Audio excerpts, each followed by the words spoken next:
sea su nombre. Le damos gracias, Padre, primeramente por el don de la vida, porque usted es bueno y porque para siempre es su misericordia. Queremos rogarle, Padre, que perdone nuestros pecados primeramente, que nos ayude, Señor, a dejar de pecar cada día más y sobre todo, Padre, poder hacerlo todo por amor, nada por obligación ni por temor. Acompáñanos ahora, Señor, a poder estudiar esta cartilla, Señor, que sea usted el que dirija en esta ocasión. Señor, solo soy un instrumento, como también, Señor, que podamos aprovechar cada uno de los que estamos aquí presentes, Señor, y poder disfrutar de su santa y divina compañía, Señor, y desde ya le damos las gracias por ser tan bueno y tan maravilloso con cada uno de nosotros. En su nombre todopoderoso lo rogamos, querido buen Jesús. Amén. Bueno, hermanos, feliz Santo Sábado. Quiero darle primeramente las gracias a Dios porque nos da la oportunidad de poder compartir con cada uno de ustedes, primera vez. Ahí disculpen si alguna vez estoy un poquito nerviosa, pero solo es el comienzo. Ahí en mi país lo hago también, pero no es lo mismo. Yo lo doy de una manera más diferente. Me gusta leer y al leer sacar y extraer las cosas importantes. Así que vamos a aprender una nueva forma de estudiar la cartilla, que todo es lo mismo, y pues que todo sea para la honra y gloria de Dios. La cartilla en esta hermosa mañana se titula El llamado de la sabiduría, y se nos encuentra en Proverbios 1:7, que dice así: el principio de la sabiduría es el temor de Jehová, los insensatos desprecian la sabiduría y la enseñanza. Ahora, ¿qué entendemos o qué mensaje nos deja al principio este importante versículo? Yo cuando hago las cosas, cuando doy la cartilla ya, me gusta que participen y me gusta hacer democráticamente. Así que vamos a pedirle a alguien que me quiera explicar qué entendió por este versículo. ¿Algún que quiera o democráticamente? De hecho, más adelante en la lección nos ayuda a analizar un poco lo que quiere decir realmente el temor de Jehová. Correcto. Pero creo que ahí estaría un poco el kit de la cuestión, ¿no? El por qué la gente puede leer este versículo y pensar en que hay que tener miedo de Dios. Así es. En el sentido de temor, de horror, de fobia. En cambio, cuando tú buscas el significado de esta palabra, de sabiduría en la Strong, vas a ver que va dedicado a la reverencia. Quiere decir exactamente reverencia. Es un respeto extremo que llega a la adoración. Amén. Gracias. Entonces, gracias, Ángel. Es porque la verdad es que la mayoría de la gente, cada vez que se escucha o el principio de la sabiduría es temor, como vamos a ver más adelante, creen que es temor de miedo. De temor de que me van a hacer algo, temor de que, como decían, o como se le dice a los niños, que si no te portas bien te va a llevar el coco, te va a llevar cualquiera de esos, infundir temor.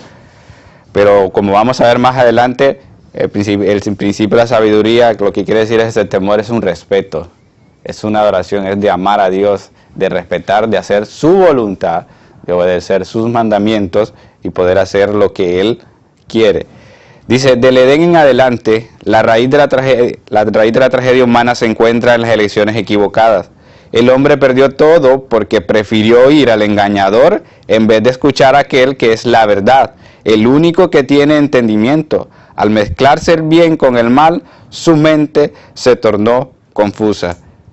Es importante porque a veces la mayoría de veces que nosotros tomamos la decisión equivocada y escuchamos al enemigo y no escuchamos, como dice al principio, la sabiduría, el poder buscar a Dios en su palabra, nuestras equivocaciones nos llevan a tener una mente, al poder que cuando vienen los problemas y las situaciones, confusos, no sabemos qué hacer, no sabemos cómo actuar, porque bien es fácil decir, yo creo en Dios, pero cuando viene el momento difícil, cuando vienen las pruebas, ahí sí ya dudamos. Y empezamos a buscar al ser humano, buscamos la ayuda o querer nosotros, ayudarnos nosotros mismos, sin saber, aunque lo sabemos bien, de que debemos dejar todo en las manos de Dios. Por ejemplo, ¿qué pasa cuando uno se enferma? ¿Quién busca primero? Al médico. ¿Y por qué será? Si no sé, yo digo que creo en Cristo. ¿Cómo es posible de que lo primero es que me pongo nervioso, estoy enfermo, tengo una enfermedad, me está pasando, el niño tiene fiebre, ¿qué hago? Y empiezo a buscar al doctor primero, cuando deberíamos de ir de rodillas a Dios y dejárselo todo en sus manos. Y esas son las decisiones equivocadas y confusas por escuchar y no tener una relación con Dios y escuchar al enemigo. Bueno, lo que pasa es que también hemos de matizar, ¿no? Dios da métodos de curación, Claro. sobre todo terapias naturales, y eso es lo que deberíamos utilizar sobre todo, es su remedio. Por eso sí que debemos dirigirnos al Señor, pero no esperemos siempre que haya un milagro automático, porque nos ha hecho provisión para que tengamos los sistemas para esa sanación. Amén, correcto, sí, a eso me refiero. Gracias, Víctor, por recordármelo, porque no es solo, como dice, ir a de rodillas, sino que saber también el poder escuchar la voz de Dios y de tener los métodos naturales, porque muchas veces nosotros también cuando vamos al doctor o queremos al doctor buscamos los fármacos, las cosas que son perjudiciales para nuestra salud, pero debemos de escuchar, como decía Víctor, y poder tener los remedios, poder, si no tenemos, tener la ayuda de un hermano que sabe más de las cosas naturales y poderle pedir ayuda, pero siempre ir buscando a Dios en primer lugar. Eso es el principio, el temor a Jehová, el poder confiarle nuestros problemas y nuestras cosas que nos alejan o que nos tienen preocupados. Los primeros, dice, el libro de Proverbios tiene el propósito de ayudarnos a tomar decisiones correctas y a elegir el camino de Dios y no del engañador. Los padres, al hablar a sus hijos, no solo amonestan en contra de las elecciones equivocadas, sino también nos animan a hacer las correctas. Esto es muy importante porque las elecciones que hacemos son literalmente asuntos de vida o muerte. Vamos a ver también en esta hermosa cartilla lo importante que también tienen los padres sobre los hijos. Porque las decisiones que nosotros hacemos, no solo como adultos, sino como también instruir a un niño, tiene consecuencias de vida o muerte. Y dice literalmente. Eso es lo importante, por eso un padre o uno de joven debe de tener esa oportunidad de poder tener una relación estrecha con Dios para saber dirigir a sus hijos o a sus familiares. Los primeros 3 capítulos de Proverbios ilustran este método de educación. Si queremos enseñar a nuestros hijos o queremos aprender a llevarlos por el camino correcto, debemos de estudiar más Proverbios. Y eso es el que nos enseña en esta hermosa mañana, esta cartilla en esta semana y todo el trimestre. Para entender sabiduría, dice, y de haber expresado el lema del libro, dice, el principio de la sabiduría es el temor a Jehová. El autor ya viene para alentarnos acerca de escuchar necedades y para animarnos a responder el llamado de la sabiduría divina. Ahora entramos en materia. El principio de la sabiduría. En Proverbios 1 al 6, el título, los proverbios de Salomón, hijo de David, establece un vínculo entre este proverbio de Primera de Reyes 3, 5 al 14. En el libro de Reyes, así como en el de Proverbios, se presenta a Salomón como un hijo que busca sabiduría de Dios. Además que ambos se refieren a Salomón como el hijo de David. Los dos textos comparten palabras significativas: prudencia, sabiduría y juicio. Estos paralelos no solo confirman que Salomón estuvo detrás de la composición del libro, sino también muestran que Proverbios trata la búsqueda humana de la sabiduría de Dios. Es interesante ver que Salomón, ante todo, ¿qué pidió? Pidió sabiduría. Cuando le pidió a Dios sabiduría para poder ejercer, para poder tener prudencia, para tener juicio y saber hacer las cosas. Lee Proverbios 1 a 7, el que acabamos de leer. ¿Qué es la sabiduría? ¿Qué es el temor a Jehová? ¿Cómo se relacionan estos dos conceptos? ¿Alguien que me pueda ayudar?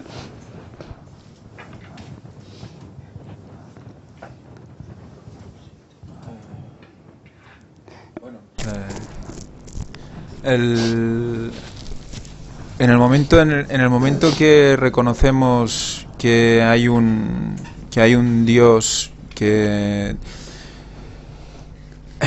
provee inteligencia y provee sabiduría y provee lo que realmente se necesita para entender lo que te rodea, y que te dice que lo que debes hacer es humillarte ante Él porque debes negar el yo, En el momento que niegas todo tu propio conocimiento, es cuando dejas sitio, cuando dejas espacio para que entre el verdadero conocimiento de Dios. Amén. Y entonces es cuando disfrutas de la verdadera sabiduría. Correcto. En el momento que tú te sientes realmente pequeño, en el momento que tú te muestras pues totalmente en adoración y te postras para recibir ello. Amén. Si no, no lo puedes recibir. Si estás lleno de ti mismo, no cabe de Dios. No se puede, sí, porque hay soberbia. Y ese es, por eso dice que es la sabiduría y que es el temor de Jehová. La sabiduría llega cuando nosotros tenemos una relación con Dios y reconocemos a quién estamos adorando. Porque muchas veces decimos saber quién es Dios, pero no sabemos quién es Dios.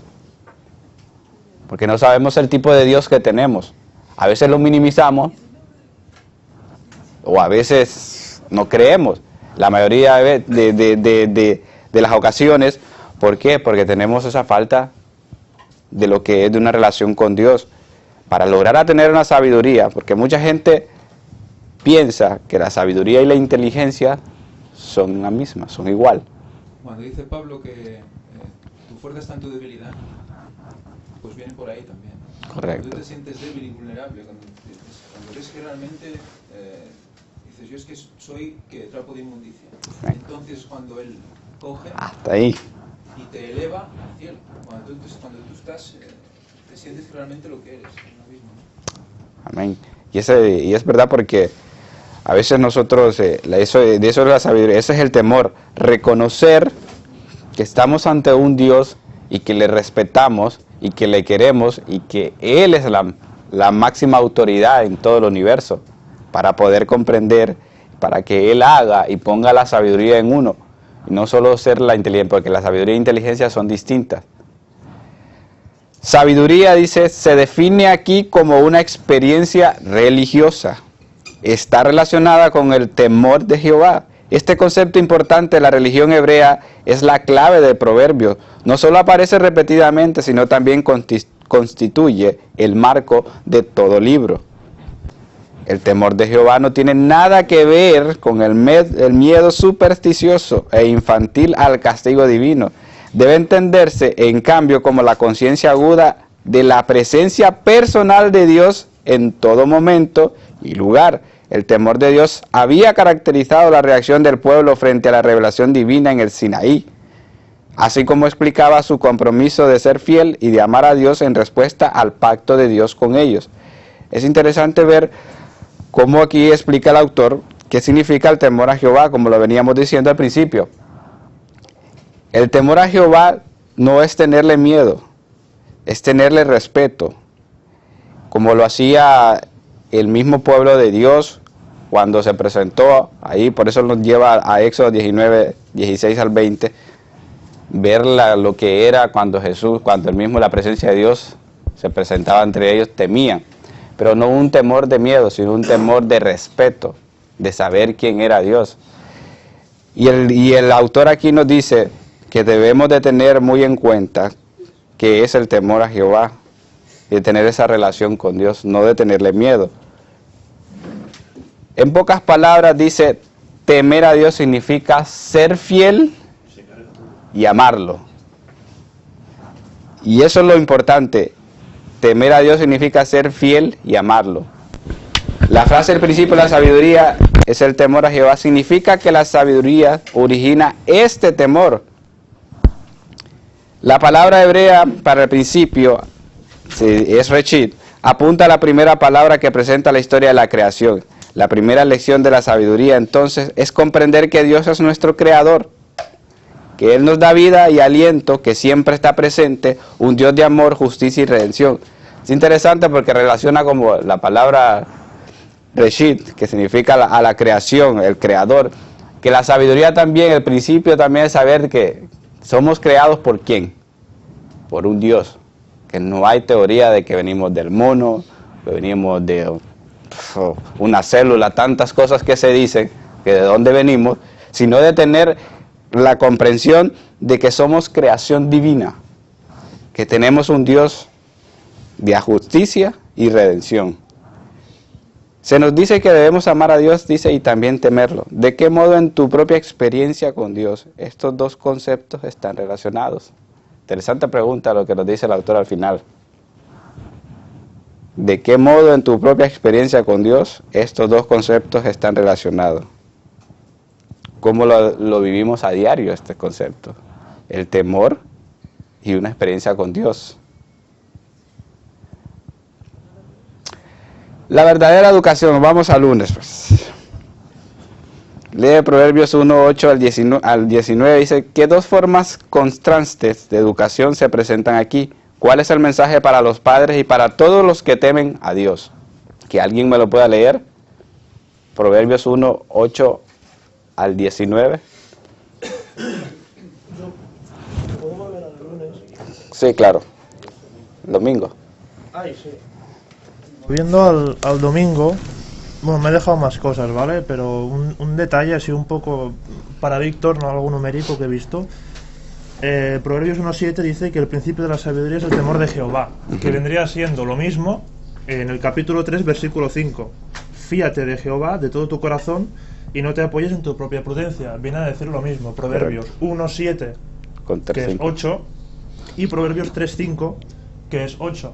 ¿Puede ser que el fiarse de Jehová de todo corazón y no apoyarse en nuestra propia sabiduría nos lleve al 8.º milenio? No lo sé, no lo afirmo ni lo desafirmo, pero cuadra un poquillo. No lo sé. Sí, ¿no? Y el 8 es cambio de era, cambio total, ¿no? O sea, que también es un cambio total dentro de ti, cuando asumes todo esto.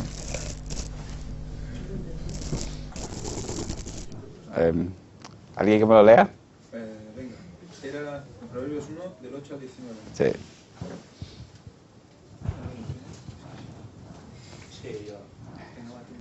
Es largo, pero bueno. Oye, hijo mío, la instrucción de tu padre y no desprecies la dirección de tu madre, porque adorno de gracia serán a tu cabeza y collares a tu cuello. Hijo mío, si los pecadores te quisieren engañar, no consientas. Si dijeren, ven con nosotros, pongamos asechanzas para derramar sangre, acechemos sin motivo al inocente, los tragaremos vivos como el Seol, y enteros como los que caen en un abismo. Hablaremos riquezas de toda clase, llenaremos nuestras casas de despojos. Echa tu suerte entre nosotros, tengamos todos una bolsa. Hijo mío, no andes en camino con ellos. Aparta tu pie de sus verdades, porque sus pies corren hacia el mal, y van presurosos a derramar sangre. Porque en vano se tenderá la red ante los ojos de toda ave, pero ellos a su propia sangre ponen asechanzas, y a sus almas tienden lazo. Tales son las sendas de todo el que es dado a la codicia, la cual quita la vida de sus poseedores. Amén. Gracias, Frederic. Ahora dice la pregunta, ¿qué dos formas contrastes de educación se presentan aquí? ¿Cuál es el mensaje para los padres y para todos los que temen a Dios? A ver, Víctor.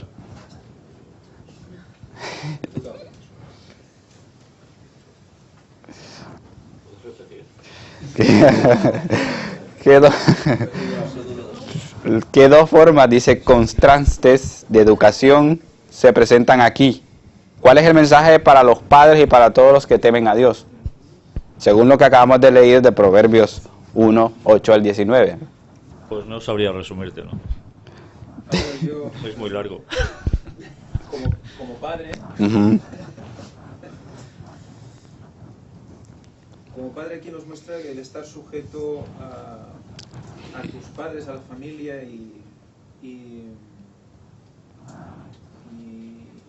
atentos a lo que Dios quiere decir a sus hijos a través de los padres terrenales. Correcto. Los une a Dios a través de sus padres y les hace estar en un ámbito de seguridad. En cambio, cuando vemos a partir de Proverbios 1, se está acercando al final, nos muestra todas las delicias visuales y sensuales que el mundo ofrece a nuestros jóvenes y eso hace que vayan engañándolos y separándolos de la familia. Y lo más grave es que ahora estamos asintiendo y asumiendo que eso ha de ser así. Sí. Y cuanto antes mejor, y los jovencitos, pues nada, cuanto más jóvenes posible, pues a disfrutar del bailoteo y y del jaleo, y eso es lo que van a buscar y a querer de aquí 4 o 5 años más, porque ya los padres hasta se disfrutan y se ríen viendo como sus hijos bailan súper sensual y súper cañero, ¿no? Correcto. O sea que estamos cayendo de 4 patas en este gran engaño, y luego estos críos va a ser muy difícil que Volverlos a volverlos a recuperar. recuperar. Sí, eso es lo importante, y eso es lo que decía el proverbio, por eso dice que el poder instruir a un hijo, por eso debemos de tener una relación, y vamos a lo mismo, y a repetir que tenemos que tener una relación con Dios constante para poder instruir a nuestros hijos y poder decirles, como decía Ángel, el poder enseñarles el camino correcto para que cuando sean grandes, como dice más adelante el mismo proverbio, no se pierdan.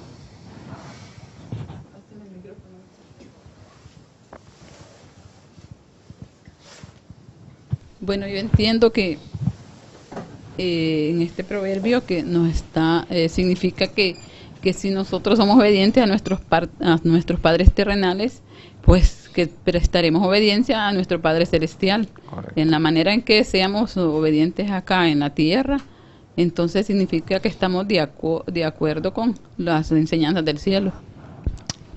Así es, correcto. Y dice aquí, le dice, la educación es primero un asunto de familia, y la verdadera educación proviene principalmente de los padres. Aquí está la educación, aquí esta educación es llamada instrucción e incluso ley. La palabra hebrea para ley es Torah, significa dirección. Los padres han de señalar a sus hijos la dirección correcta. En contraste, el otro tipo de educación no aparece identificado. Se reconoce como la voz de los pecadores que van a la dirección equivocada. La palabra hijo mío, dice, no tiene sentido excluyente de ese género. Se repite muchas veces enfatizando la instrucción paterna. Cada padre, tu madre está identificado en singular, involucrando personalmente, mientras que los otros son un plural de anónimo de los pecadores. Y es en realidad es lo importante de uno como padre o como también como joven escuchar, porque también está el quinto mandamiento: honra a tu padre y a tu madre para que tus días se alarguen en la tierra que el Señor tu Dios te da. El poder escuchar lo que dice la palabra de Dios. Pero por eso Satanás ataca tanto a la familia, porque aquí los hijos han de obedecer a los padres, Correcto. pero los padres también tienen que estar versados en la palabra de Dios. Amén. Ahora no lo están, en la mayoría de sitios. Dan buenos consejos, se tienen que evidentemente respetar, por si no estás tú transgrediendo la ley, pero claro, ahora muchos padres dicen, bueno, mientras cuando el niño vuelve del cole lo pongo delante de la tele o los videojuegos y ya lo educan ellos. Correcto. Y aquí hay el problema, que el niño ya crece mal y luego él tiene que reaprender, si tiene la gran providencia de encontrarse que alguien dé el evangelio, que alguien se cruce en su vida que le dé el evangelio, o que él mismo se le despierte este interés. Correcto. Pero no mienten, ¿eh? O sea, los videojuegos les educan. Sí. Sí. ¿Videojuegos educan? Sí, claro, mira, aquí lo dice. En mal sentido, pero ¿Qué educan. pasa? ¿Que en la escuela no está la palabra de Dios? En los Mira, aquí, Eso, vamos. actualmente no demasiado. aquí dice... Es que por eso han quitado al niño de los padres, vamos, o sea, la destrucción de la familia. No sé si lo he comentado hace poco. Elena White, de hecho, dice que hasta los 8 años se debería el niño estar en casa Correcto. y estudiando, pero no en la ciudad, en el campo, aprender las labores del campo, y que los padres le enseñaran perfectamente lo que es un carácter divino, versado en la palabra de Todo Dios. eso, la escolarización obligatoria y lo que Ujú. dice la tal Malalano, la del premio Nobel, ahí, ignorante, siendo manipulado. Sí, es que de hecho esta educación que propone Elena White ahora es ilegal. Si lo haces, te quitan el Ujú, niño. cierto. Imagínate. Primero, físicamente tenía que estar el niño preparado para poder mentalmente recibir el conocimiento Amén. necesario. Por eso los niños hoy en día a los 6 años están estresados, o a Correcto. los 8 años. Llegan a casa, están subiendo por las paredes, necesitan un equilibrio, tienen la mente a tope y necesitan que el cuerpo empiece a moverse como loco para equilibrar. Correcto. Y todos pequeños, todo se hace pequeño. Si no tienes un espacio exterior, que hoy poca gente tiene, para que los niños corran y se desahoguen. Porque media hora de patio en 8 horas de estudio, o 6, la Estresante. verdad es que no es muy... muy buena. Y yo un poco quería recordar el Hechos de los Apóstoles de Elena White, aquí al final, en el medio de la lección, que seguro que lo ibas a leer tú, pero, mira, la que viene, nos habla dice, en su sabiduría el Señor ha decretado que la familia sea el mayor agente educativo. Correcto. En el hogar es donde ha de empezar la educación del niño, ahí está su primera escuela. Allí con sus padres, con sus padres como maestros deben aprender las lecciones que han de guiarlo a través de la vida. Las influencias educativas del hogar son un poder decidido para el bien o para el mal. Correcto. Si no se instruye correctamente al niño en el hogar, Satanás lo educará por sus instrumentos elegidos por él. Vale. Así de sencillo. Por eso los videojuegos educan. O sea, los niños son susceptibles de educación y de guía. Son un ejemplo. Correcto. Tenéis que ser como niños, dice, ¿no? Para entrar en el reino de los cielos. Los niños obedecen a sus padres, en principio, ¿no? Nosotros debemos hacer lo mismo. Obedecer a nuestro Padre Celestial. Pero es que dice que si no los educamos, pues otro lo hará, ¿no? O sea, no se quedará el niño sin educar, no te preocupes. Ellos van más allá, los adiestran. Es que los mejores años de la vida son los iniciales de toda persona. Si ahí aprenden lo bueno, seguirán haciendo lo bueno y estarán raificados en la roca. Si crecen mal, luego, cuando son adolescentes, que casi todos los que no hemos tenido una experiencia religiosa desde pequeños, hemos pasado por eso, malas compañías, no tenemos ningún tipo de norte. El norte es solo pasarlo bien y a ver qué hace nuestro gran amigo. Y eso es como Satanás nos educa también, a perdernos de esta forma. Y es correcto porque la influencia, por ejemplo, yo lo veo con mis sobrinitos, mis primos, primitos. Es increíble cómo un niño de 3 años ya maneja un celular, ya maneja una computadora hasta mejor que uno mismo. Y por eso el enemigo ha hecho tantas cosas para desequilibrar el matrimonio. Por ejemplo, también está la liberación femenina, que ahora no solo no quieren, como dice, cuando se casan y tienen un hijo, ella tiene que trabajar porque ella quiere sus cosas. En vez de como era al principio, dice, crear a su hijo, educarlo. Como decía Frederick, de 0 a 3 años, escuchado que es la máxima para uno, para poder criar a un niño, tener esa educación buena y poderle inculcar esos fundamentos que son importantes para que cuando sea grande el niño ya lleve algo, ya lleve construido en la palabra de Dios, y el poder decidir las buenas decisiones, por ejemplo, el poder decidir sus amistades, el poder decidir qué comer, el poder decidir qué ver, el poder decidir qué decir. Eso todo conlleva una misma cosa. También tenemos el ejemplo de 3 en la Biblia, de 3 jóvenes, más Daniel, que fueron ejemplo. Porque ellos pudieron vencer ante la tentación, ante el mero, cuando estaba Satanás reinando, ante Babilonia, cómo ellos pudieron mantenerse firmes. Muchas veces le damos mucho crédito a ellos y no sabemos que detrás de ellos, como dice el Espíritu de Profecía, los padres inculcaron una educación en ellos para poder llevar y poder estar de pie ante el enemigo, poder vencer. Por eso es lo importante el poder tener una buena educación, como dice, poder buscar, porque ahora hay tantas religiones, hay tantos mensajes que confunden. Y si uno quiere regresar al niño o a un joven, y si él empieza a escuchar una cosa y de repente viene un amigo y le muestra otra cosa, ¿cómo saber cuál es la verdad? Y eso es lo difícil que hasta ahora los jóvenes y los niños, los que están sufriendo. Y más la tecnología, cómo sigue aumentando, más la televisión, todo conlleva a lo que el enemigo quiere, desviar a la juventud para poder llevarlos al camino que él quiere. Esto que has dicho de que tantas religiones y todo esto me ha llevado el recuerdo de que el año pasado, entrando a la facultad a las 8 de la mañana, había 2 señores regalando Nuevos Testamentos. Y llegué, lo cogí y dije, ¿y el Viejo? ¿Y el Antiguo Testamento dónde está? Dice, no, este ya no se usa. Y este no se usa porque la ley de Cristo estuvo clavada en la cruz y solo usamos del bueno en adelante. Pues bueno, en Proverbios, voy a poner un ejemplo, ¿vale? Que de esto, dice en Proverbios, aquí en el verso 10, ¿no? 1:10, dice, hijo mío, si los pecadores te quisieren engañar, no consientas. Correcto. Aquí la palabra engañar, lo busqué en la Strong, significa ser espacioso. ¿vale? Quedaros con esto, ser espacioso.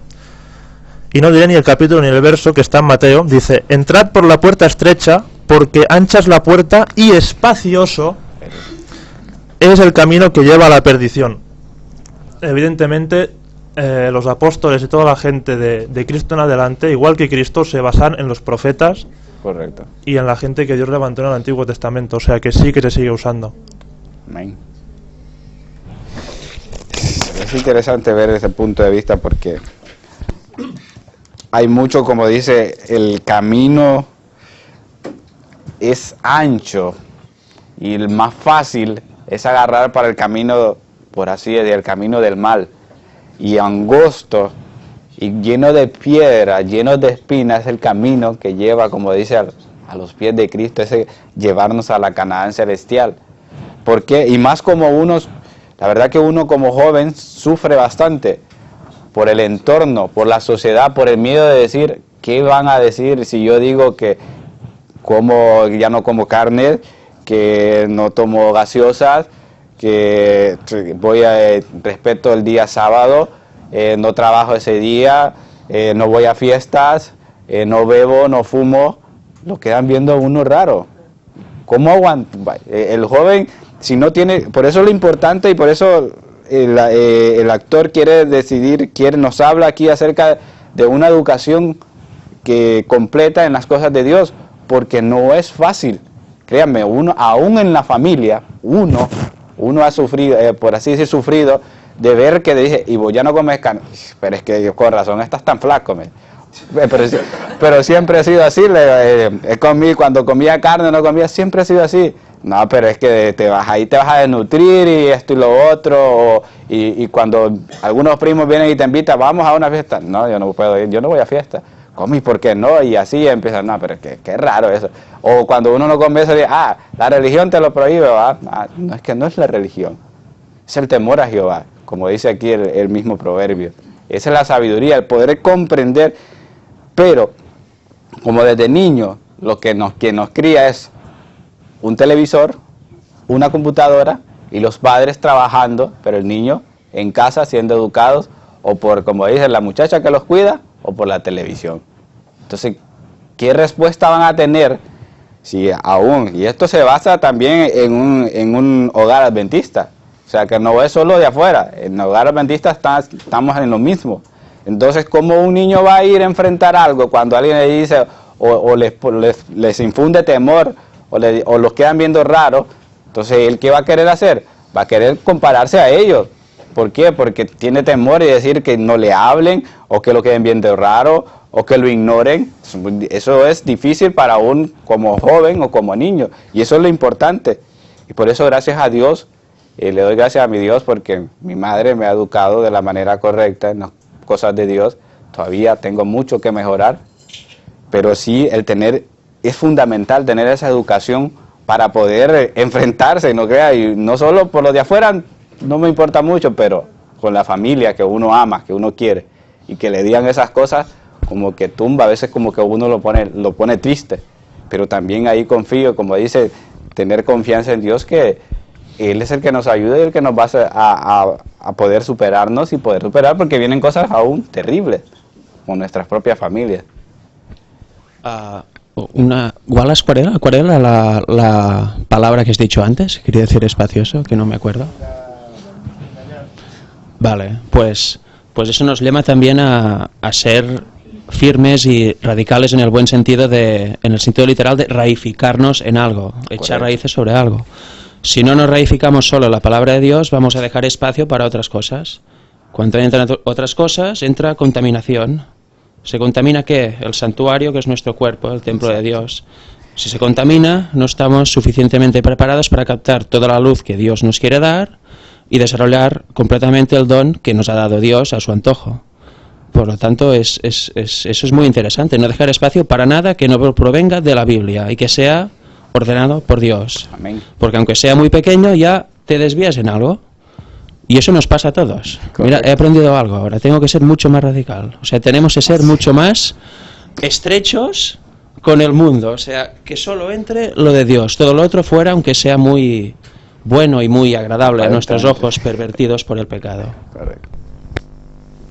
Quería decir, bueno, no sé, creo que estabas tú. El versículo de memoria, ¿alguien lo puede leer otra vez? El de inicio de la lección El de escuela principio de la sabática. sabiduría consiste en temer al Señor. Solo los insensatos desprecian la sabiduría y la enseñanza. Pues bien, este principio de la sabiduría que en otros lugares nos dice es el temor de Jehová, ¿no? Tengamos presente algo.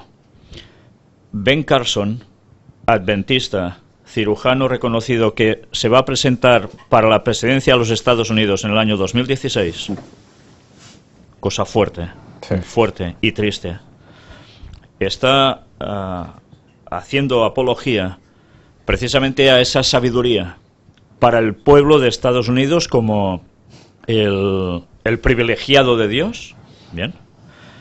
Y insta a que toda la nación vuelva a los mandamientos.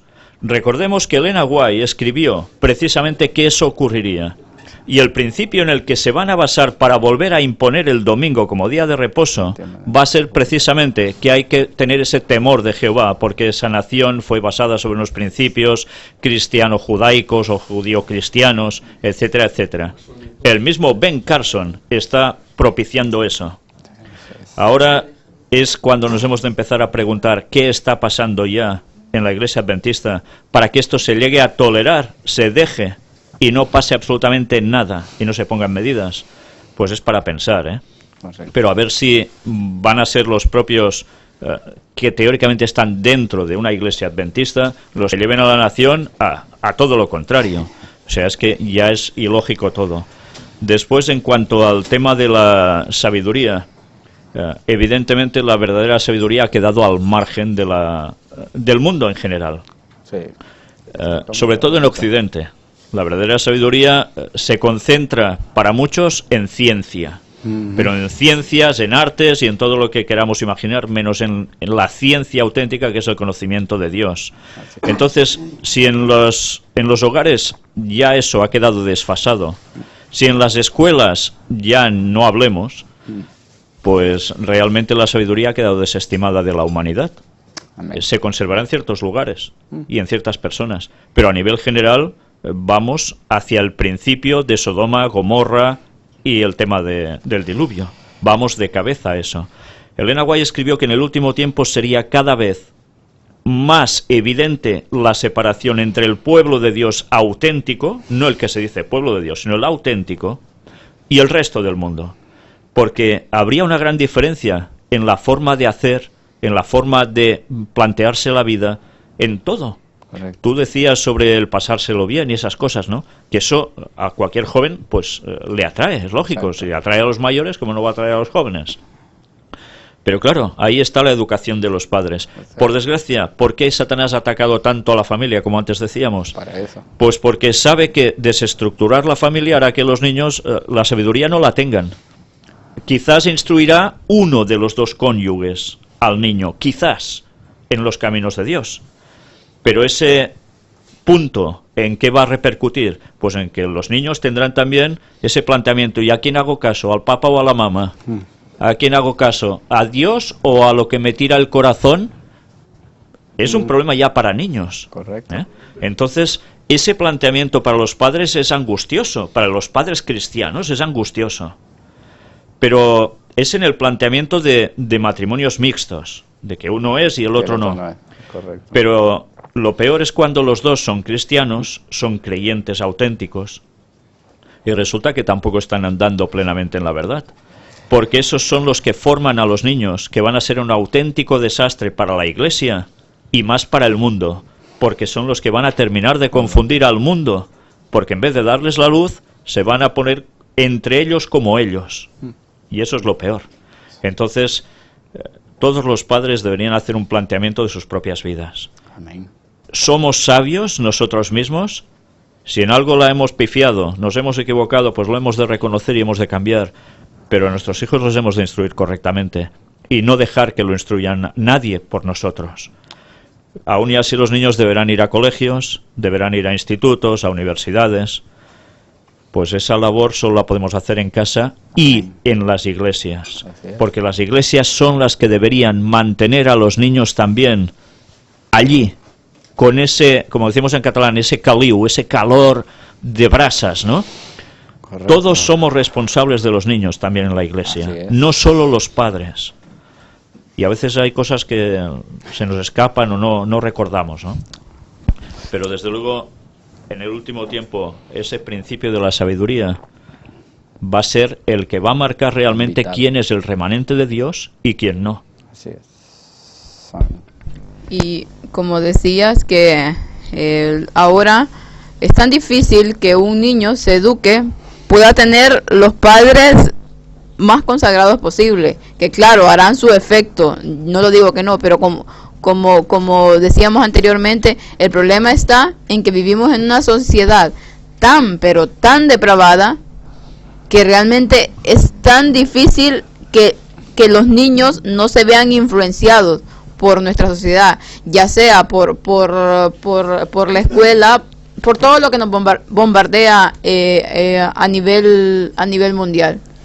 Y entonces, ¿qué puede hacer un padre que quiere educar a su hijo de la manera más correcta, pero que a su vez sabe que hay influencias alrededor que no va a permitir que totalmente tenga el total control de su hijo?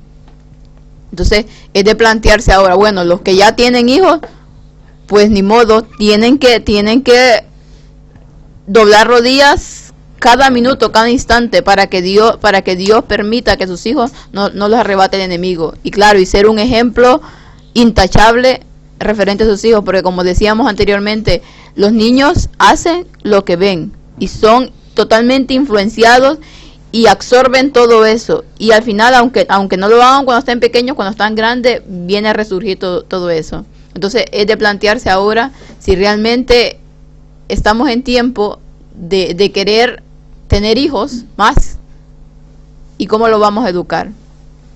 Si a menos que nos vayamos allá a una montaña de lo más desolada del mundo, donde no se permita que vaya a la escuela y la educación la tengas tú, pero depende de qué lugar, es muy difícil hacer eso, porque por lo menos aquí está prohibido, y si quieres hacerlo, pues lo que te vas a ganar va a ser cárcel y que te quiten al niño.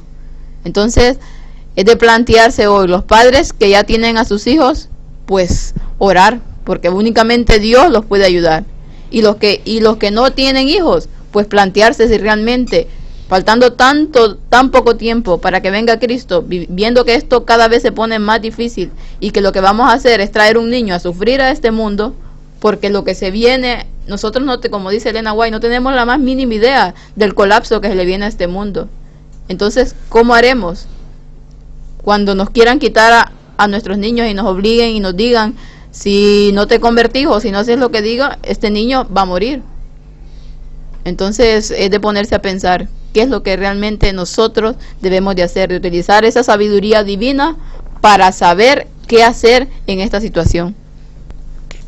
Yo como padre de dos niños que, bueno, viven un poco el ámbito que ha explicado Víctor hace un momento, bueno, un poco no, plenamente, creo que todo el trabajo que se está haciendo en el Gran Engaño, en el Cuarto Ángel, es la herramienta para actuar y para utilizar contra esto,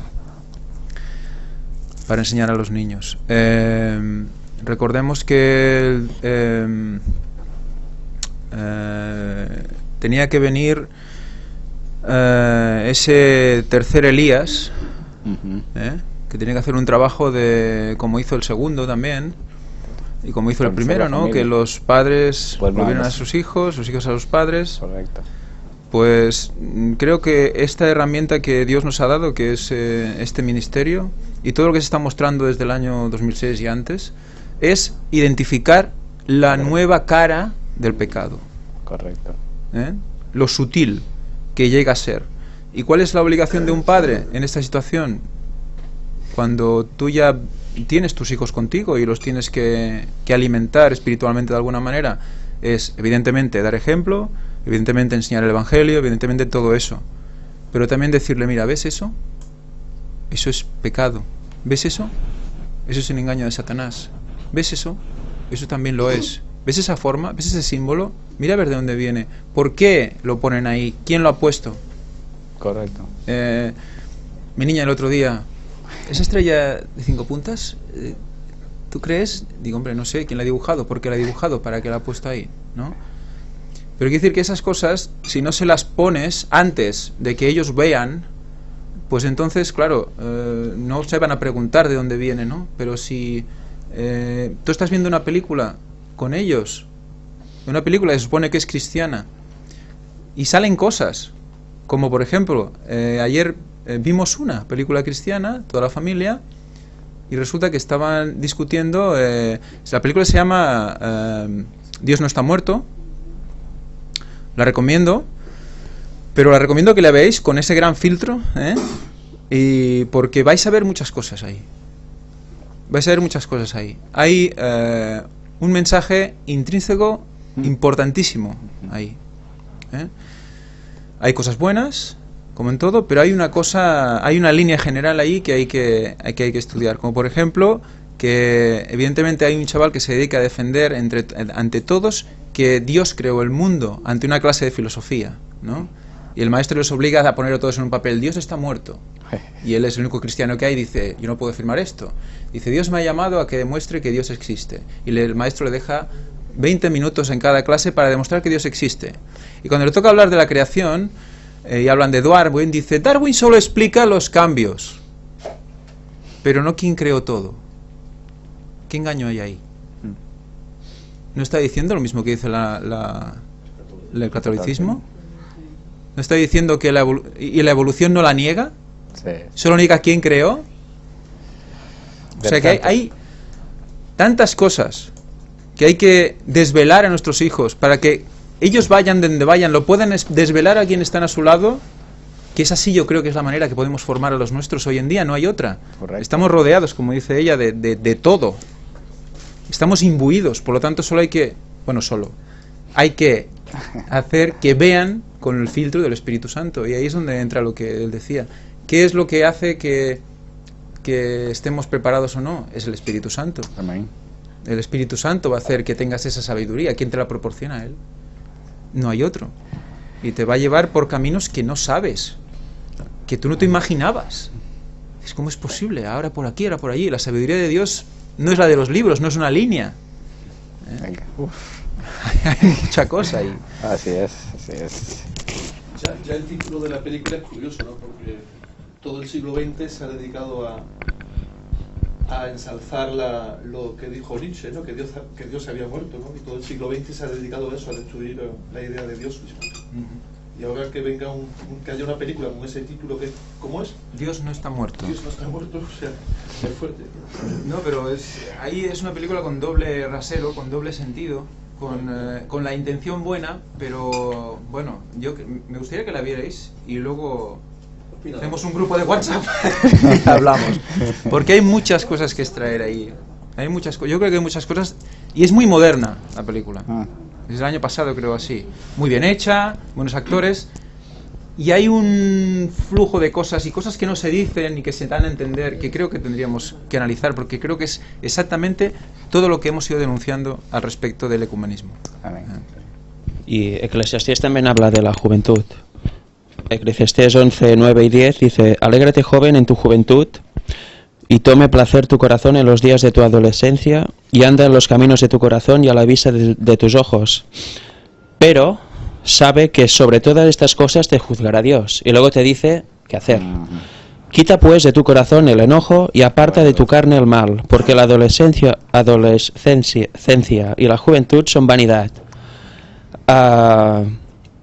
Aquí que está diciendo, sigue los caminos de tu corazón y de tus ojos, pero antes edúcalos en la verdad. Edúcalos en la Biblia y tu ojo estará sano y seguirás los caminos de Dios y no los caminos que te dicte tu corazón carnal con pecado heredado, que es todo lo contrario. Precisamente ayer, buscando citas de otro tema, me encontré el comentario de Elena White sobre estos dos versículos y lo relaciona con la juventud de hoy, o de su tiempo también, de drogas, alcohol, diversión. Eso es lo que enfoca el ojo y el corazón, la juventud. Los placeres. Solo en esto. Sí. Por tanto, si te basas en los caminos estos que te dicta tu corazón, vas a perdición. No sigues la palabra de Dios. Por eso es importante seguirlo, pero antes tener, como decía Ángel, una educación desde pequeños para educar bien tu ojo, que es tu mente. Tu hipotálamo, educarlo a ver lo bueno, escuchar lo bueno y nutrirte de la verdad, que es la palabra de Dios. Si no, mal. Así es interesante ver, porque si uno no está en las cosas o estudiando, orando constantemente, las cosas del alrededor nos van a llevar. Aún uno sabiendo, aún uno teniendo esa experiencia en relación con Dios, si descuidamos un poquito, nos va a llevar. ¿Por qué? Porque el entorno cada vez se va haciendo más difícil. Y hay mensajes tan sutiles, como decía Ángel, no solo en las predicaciones, sino en las películas, sino en las predicaciones que se dan en derredor de nuestra iglesia, otras iglesias, que son difíciles de encontrar. Pero si uno no está fundamentado en la palabra de Dios, en esa sabiduría, vamos a caer, y por eso debemos de orar constantemente. Y como decía el martes, porque vamos a ir pasando, que ya vamos a ir terminando, el llamado a la sabiduría, cuando habla acerca de las reuniones, que clama a la sabiduría en las calles, en las reuniones, ¿a qué lugares estamos yendo? ¿A dónde vamos? ¿Por dónde pasamos? Y eso es lo que quería, importante lo del martes, el poder ir a lugares donde se habla plenamente y únicamente de la palabra de Dios. Oye, ir con amistades que nos hablen, o uno ser, porque muchas veces uno tiene amigos, la mayoría tiene amigos de afuera, y uno va y empieza a hablar tan siquiera un poquito, ya como que lo quieren, o no lo escuchan, o lo quedan viendo raro. Entonces, ¿qué hace uno? Se pone, como dice, igual que ellos, y empieza a los chistes, empieza a otras cosas, en vez de ser que nuestra conversación, como dice el Espíritu de Profecía, hablar de las cosas de Dios, de Cristo, de su muerte, de lo que Él ha hecho por nosotros, de lo que Él nos da, quién nos da la vida. Por eso es importante saber dónde vamos, con quién hablamos, con quién estamos y qué estamos escuchando. Y eso es importante también en la iglesia, porque ahora me ha venido a la cabeza una anécdota, algo que me contó una persona de República Dominicana, es adventista y lleva un grupo de niños, creo. Y me dijo, hoy hemos ido al McDonald's a hacer una reunión. Se reunieron ahí y hicieron una especie de, no sé, una clase o algo, en el McDonald's. ¿Qué ven los niños, aunque estén hablando de Dios? Hamburguesa, patatas fritas y todo muy barato. Y además, si eres niño, tienes el Happy Meal, o sea que aún es más barato. Eso, yo me quedé, bueno, ni le contesté casi porque hubiera sido muy, muy duro. Pero increíble que el teórico pueblo de Dios, bueno, el pueblo de Dios y la iglesia adventista, que se haya pervertido es otra cosa ahora, vaya al McDonald's en ocasiones, como en esta, a dar una clase, cuando se tendría que ir al campo, correcto, o en la propia iglesia, o en un local, pero no en el McDonald's, en el propio centro masónico de la comida basura. Eso es increíble. Que cuando dos o más de dos están reunidos en mi nombre, dice Dios, sí, pues yo estoy entre ellos. No importa el lugar. Si realmente si hablas de corazón. Pero por ejemplo, si... Ahora si hablas de intelectualmente, una clase intelectual es otra cosa. Pero si tiene que tener presente también las influencias del ambiente, porque sí, también nos podemos reunir tres en una discoteca y hablar de Dios, pero la música, las luces, el ambiente... Porque el sonido debe ser... No, se puede gritando, pero... No lo sé. No he estado hace mucho tiempo. Yo sí. No me gustaba por el ruido, no el sonido. No, pero por eso, en general también el ambiente tiene que ser el adecuado, porque si no... Lo que pasa es que hay... Eso sería lo bonito, ¿no? Hacer las clases como hacían teóricamente los filósofos griegos, que lo hacían andando y en la naturaleza. O como Jesús, que sus parábolas eran de la naturaleza, estaban en el monte. Se tendría que intentar seguir el ejemplo de... Hace poco estuve en una iglesia pentecostal y salí de ahí con la cabeza así, parece una discoteca.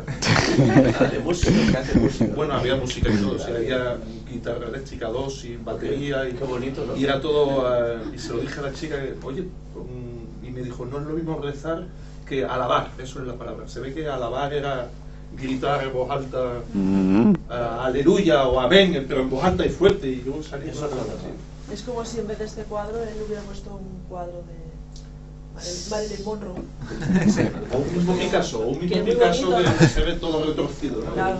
A ver, hay un tema también, y es la ignorancia, ¿no? Correcto. Si esa persona no sabe Ujú. lo que está haciendo, ¿no? Perdónalos porque no saben lo que hacen. Correcto. Pues ahí está. O sea, otra cosa es que esa persona lo sepa. Y lo haga. Y aparte de saberlo, Lo haga. lo haga. Porque dice, bueno, porque los niños quieren ir y yo no voy a negarme porque luego los padres me van a decir no sé qué. De todas formas, ya Eso es la cosa.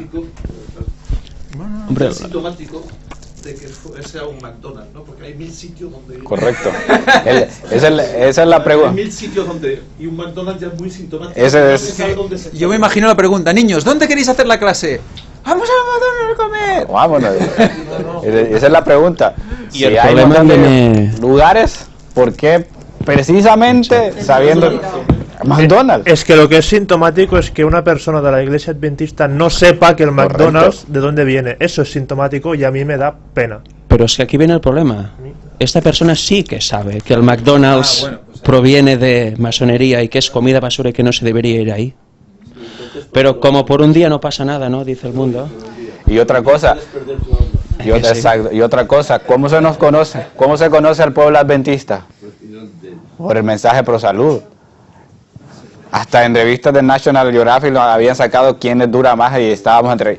¿Y cómo es posible siendo adventista? Y voy a llevar yo a los niños a McDonald's. O sea, no hay excusa, porque sabe, tengo un mensaje pro salud, tengo un cuerpo que cuidar, ¿por qué tengo que empezarle yo a instruir al niño a llevarlos a McDonald's?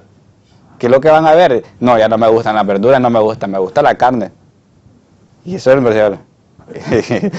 Entonces, es inculcarle al niño el que quiera comer hamburguesa en vez de comer lo que Dios ha dicho.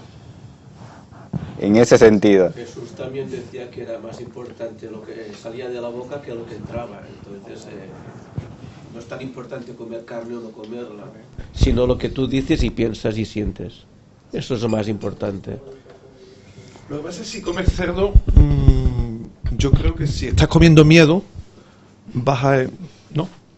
El cerdo muere de aquella manera, o sea, el animal muere con miedo. Todos Entonces, los animales me todos, parece que sí, mueren. sí, pero especialmente también el cerdo, porque lo que hay en el McDonald's es el cerdo.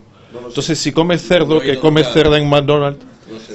vas a expulsar miedo también, o lo que no sé, lo que comes, lo que se come se cría, ¿no?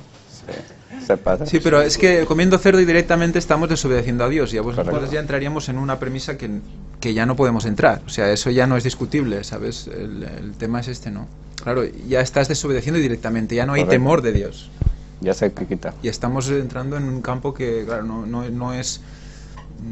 Se puede entender una cierta lógica y decir, no, es que el cerdo sabemos que va mal, ¿no? Pero aparte de la lógica humana está la lógica divina, ¿no? Somos espaciosos. A ver, ¿a quién le gusta el fútbol aquí? Porque es una pregunta. El fútbol se sabe de dónde viene el fútbol.